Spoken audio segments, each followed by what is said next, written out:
Hello, kia ora, g'day. I'm Philip Duncan from Weather Watch TV on YouTube with your Australia-only forecast through until Tuesday of next week, recorded on Wednesday, August the 6th. Let's have a look at what is going on the satellite map. Plenty of high cloud pushing in through inland parts of Australia. Talked yesterday about the jet stream, the high-level altitude winds that are blowing 4 or 5 kilometres above the surface of the planet. That is part of the reason you're seeing all that cloud, and also very powerful high pressure just to the south of it.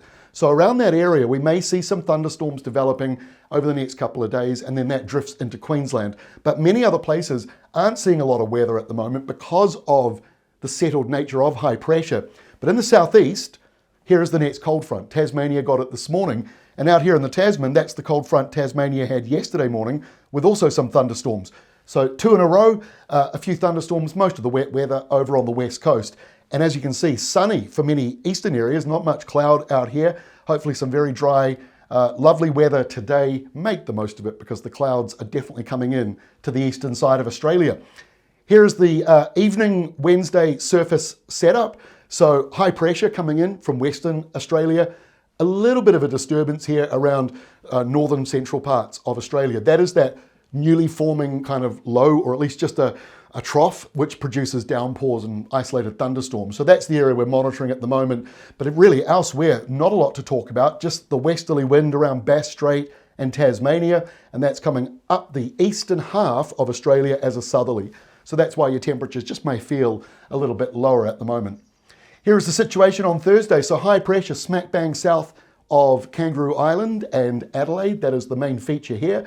At this time of the year, high pressure zones, anticyclones can get what we call anticyclonic gloom. It's low level cloud and sometimes can have a few showers sort of around it. So that's what we do see around much of the southern parts of Australia. But the rainfall totals in that blue shading are very low, right at the bottom here of the scale. Inland, that's that thunderstorm risk. So yeah, there might be some severe thunderstorm in that area. And then you've got the eastern side of Australia. Now you've got that easterly setting in, and that's with you for the weekend and into next week with showers, even a little bit of rain where it sort of sets in for a bit longer than just a shower would do. That is potentially developing now around the eastern side of Australia as we go into the end of the week.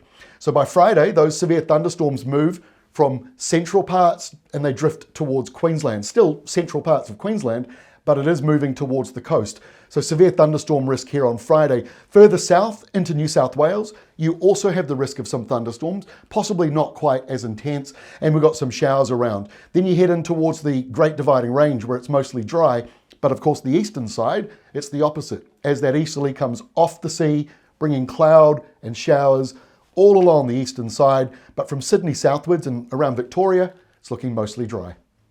Into Saturday, so as you see, the severe thunderstorm box just drifts eastwards. So here by Saturday, new low pressure developing around the Coral Sea with some heavy rain, but it's still offshore, as it's been in pretty much every update this week. But there's 150 millimetres falling there in one day, so that's worth just keeping an eye on. Thunderstorms, or at least some heavy downpours, are in the forecast here on Saturday, going through the day. And then as you drop into New South Wales, easterly winds, patchy areas of rain or showers.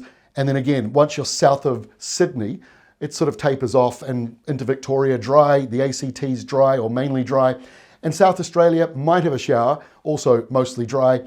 And around Tasmania, right near the high pressure zone, very powerful one, almost 1040 hectopascals, that is right up there, but some showers also around that system.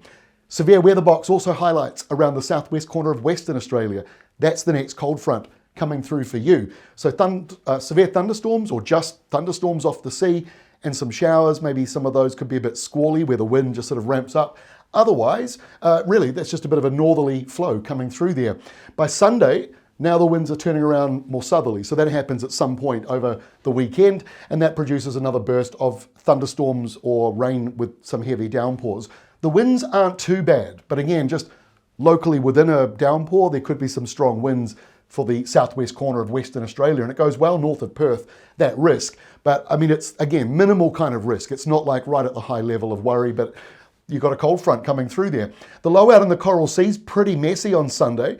We do see some wet weather. It's kind of around the Sunshine Coast and coming down into New South Wales. And once you're south of Sydney, it's not very much in the way of wet weather on the back end of that high that's now moving off to New Zealand. So northerlies or northeasterlies for Victoria, northerlies for Tasmania, and mostly northerly winds for South Australia. Up in the Northern Territory, it's pretty quiet here on Sunday, not much going on, but we do see some showers in the far north of Queensland, and even getting up to the Gascoyne over in Western Australia. By Monday, right, so that energy is moving along eastwards, but there's high pressure developing as well. So there may be a few showers around, but look, not a lot of energy here on Monday. Again, eastern areas, especially north of Sydney, have got more cloud, higher risk of showers, maybe a little bit of rain, sort of when it sets in for longer than half an hour. It's not just one isolated downpour.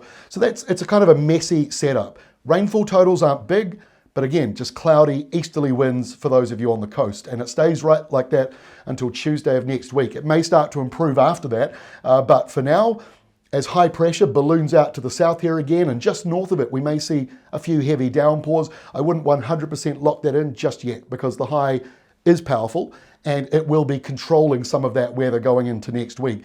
So some showers around, some temperature swings here and there, but overall, it's a fairly quiet several days coming up, especially when you compare it to the last month that we've seen all that, severe weather pushing through. So there's still some pockets of it, but not too bad.